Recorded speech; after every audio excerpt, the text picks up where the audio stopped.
Okay, guys, we're here right now at Music Midtown. I'm here with 21 Pilots, Tyler and Josh. That you all have guns, and you never put the safety on, and you all have plans to take it, don't take it. How are you guys doing today? Great.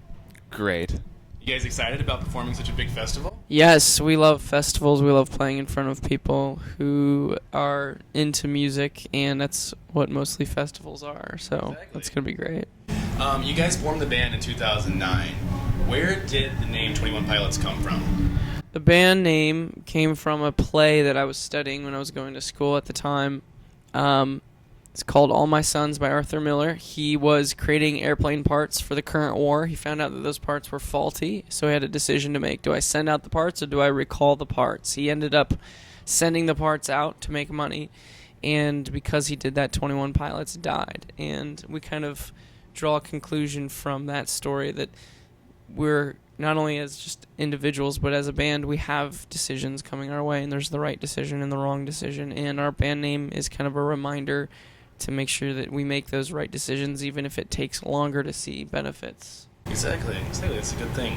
Has music always been a passion for both of you guys, or did you, when you were little, did you want to be a doctor or something like that? Has it always been music? No, it's not always been music. I think for a while it was a cowboy. And I don't know, Josh, did you have any other ones that were kind of like stereotypical? When I was like very, very young, I used to go to the grocery store with my mom to shop, and so I was really torn between being a bagger at the grocery store, like where you bag the groceries. I thought that looked so, and I always did it for my mom. I was like, I got this, sir, you step aside, or a SWAT officer. So then my mom just came up with the idea that I would just be like undercover SWAT working at the grocery store bagging groceries. So you can always like best of both worlds. Yeah. So you guys did start from scratch. You guys ended up doing your own promo and stuff like that. How did you start from being a nobody to where you guys are now? Like, what was the big things that really helped you guys to be able to get a fan base, to be able to get a following? Oh boy, that's a big question. It is a big question. I guess we can there's so many things that went into it. It's hard to kind of just say one, but I'll try. I think that the way that we utilized, our hometown and utilized our home state of Ohio, and kind of played really close to where we were from, and slowly and steadily built a fan base that was powerful enough to get the attention of the music industry. That was our approach. And if you were to ask us, how do you do it? I would tell you, stay in your hometown, create some sort of fan base that gets big enough and loud enough that they can't be ignored. And that's the way that we did it, and it's the way that makes most sense to us. Awesome. So, going into the music, especially your music videos and stuff like that, is there a story behind the mask when you guys put on masks or anything like that, or is that a secret? No, it's not. It's not a secret. I think the mask thing was, one of our many things that, one of our many mottos and philosophies when we were starting out was that every single show we had to make sure that people didn't forget it, even if it meant that you didn't like it. And one way of doing that is just kind of doing something odd or interesting on stage by wearing something interesting. And the things that we wear today, we wore in front of 5 people at a time. And but also, it's kind of turned into this idea. The mask thing is turned into this idea where we kind of want, as much as we can, and as much as it makes sense, to remove our personal identities from what we're doing, so that it can we can present a project to people that is a little more faceless, so that they can kind of relate to it and put their own identity into it. And it's kind of this whole emotional, super postmodern thing that I'm talking about, but it works. We like the idea of presenting something and being a part of something that's bigger than ourselves. And sometimes a mask or an outfit or something covering you can help that move forward. It's pretty awesome. I know there's a story behind it. So if we're going on the road and you guys are in a tour bus, do you guys ever get on each other's nerves? Is there ever like a moment where you want to like slap each other? I think there have been times. I'm gonna punch him in the face right now. I think there have been times, but it's like I actually feel like it's pretty rare. And it's kind of weird because I think like we spend an unhealthy amount of time together, Yeah. like more than any like. Don't touch me. Yeah, no, I know. We've been over that. It's a rule. We spend more time together than any like I think any like friends or even family, or roommates or anybody or wives. But yeah, I mean, I think naturally when you spend so much time with one person, there are going to be like certain things. But I don't even remember the last time we like had an argument or fought or whatever. We mostly just like, just drink a bunch of unhealthy energy drinks and I don't know, laugh. All pumped up. Yeah. So we did have a Twitter question. Amelia Rittenbach wanted me to ask you about your sunglasses because you guys seem to be well educated in sunglasses. Yeah, no. Listen, sunglasses are very important to people who are super insecure because it hides me from the world and I don't have to worry about what it is that I look like. Like, you know how chicks will wear like gigantic sunglasses and Exactly. you see like, Whole face. right, you're like, oh, she's cute. It's like, oh, dog, she's got just like huge sunglasses on, man. And so that's what I'm doing now. I'm actually not a very cute man. But you don't know that.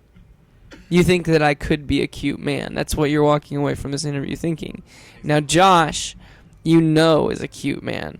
Like, because you saw him without his sunglasses. I just put it out there that I'm not, and so I'm just like, you know what? I want people to see the hideousness of what's happening behind the glasses, and I'm just unashamed, I guess. It's like one of those backhanded compliments. I was like, hey, Josh, you're so brave walking out of the bus looking like that. I commend you. Thank you. So you guys got to open for Fall Out Boy. You guys have been on Seth Meyers. You guys have been doing these big shows and stuff like that. Does that stuff ever get to your head? Like all the big cool stuff? Does that ever get to your head? Do you ever think that you're like on top of the world? He's wearing sunglasses inside. Exactly. Of course it You gets to my already head. started. Look at me. I'm wearing sunglasses. I mean, those are important moments in our career that kind of like are staples for a lot of people to kind of like notice. But those aren't really the cool things that I think of. Like the things that would make me like confident and proud of what we've done are like our own shows or our headline shows or the crowds that we bring out that are there to see us and playing every night now on this tour where every single person knows every word of every song, and it's not in a way that's going to get to my head and make me feel cooler than I am. It really, if anything, it humbles me that the fact that this project and these songs have gone to a level that I never really even could have comprehended.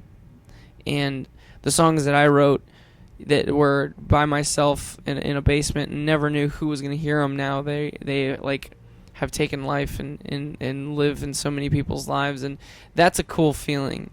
And that's what I'm proud of. I'm proud of people using the music for whatever it is that they need it for. And I've used music a lot in growing up, and to be that for someone else is that's the coolest thing, no matter who we open up for or what late night show we play on. Awesome. That was a really good answer. So the reviews from your sold out shows, like they all seem to be amazing. You guys are selling out. You guys do have these amazing people who review you guys. I don't think I've read anything negative. Do you guys pay any attention to when people review your shows? I've seen some negative stuff. It's not like from the live show as much as it's from like the album. People will write negative stuff about the album. No, I did see a negative review the other day of our live show, and it's usually at festivals where there's like these rock journalists who are just super upset that they're rock journalists and they're still in this where they are, and I don't know what's wrong with them, but I don't know how you can look at anyone's set and say like their music is bad unless their music truly is like poorly put together. But there takes a level of understanding of music and a level of talent to even write a song and to put on a show, and for you to kind of look at that and go that's bad it doesn't really make much sense to me. I understand if it's like this isn't, I don't like this. Exactly. That's okay to say. Like there's a big difference between I don't like what I see and what I see is bad. Exactly. And so yeah, we see that every once in a while. But whatever. That's why I wear sunglasses. It's you my wear the sunglasses and you hide the emotions. If you ever get a tear. my hater shades. All right, so I want to get to know 21 Pilots in 21 seconds. I bind her of some Favorite movie? Dumb and Dumber. How do you brush your teeth? Every day. Favorite drink? Red Bull. Pet peeve? When the ties on hoodies are uneven. Angelina Jolie or Jennifer Aniston? Jennifer Aniston. Regular or decaf? Neither. Snow or sun? For more depressing songs, Snow works better. Favorite TV show? Whose line is it anyway? Musician you most want to work with? Josh Dunn. All right, you ready? Yeah. Favorite movie? Oh, are they the same question? So I got to study. Okay, sure. You got the chance. You have no Yeah. excuse for any sort of pause. Exactly. Dumb and Dumber. I cheat off of him. And I already know the answers. I know the answers. Fight Club. Okay. What is your favorite drink? Coffee. What are you gonna dress up for as Halloween? Oh, you tricked me. Oh. Probably Tyler Durden from Fight Club. What's your favorite holiday? Christmas. Twitter or Facebook? Twitter. Musician you most want to work with? Tyler Joseph. Always. Always. Angelina or Jennifer? Angelina. What? Yeah. And what is your pet peeve? When people say that certain music sucks or is bad. There you go. It really is. It bothers me. Yeah, it's true. All right, guys. Well, thank you so much for being here. Good luck when you guys go on stage today. Is there anybody that you guys are going to stick around for, you want to see when you're here? Probably everybody. Everybody? Yeah, probably watch everyone. No way.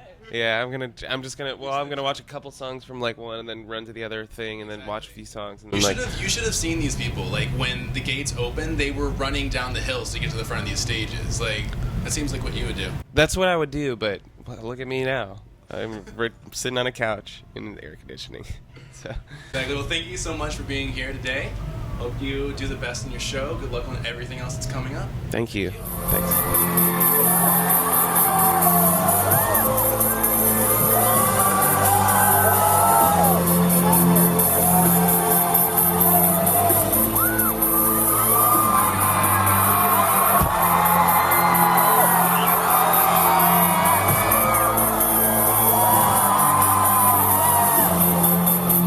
Give me one hit note. One hit note. Never just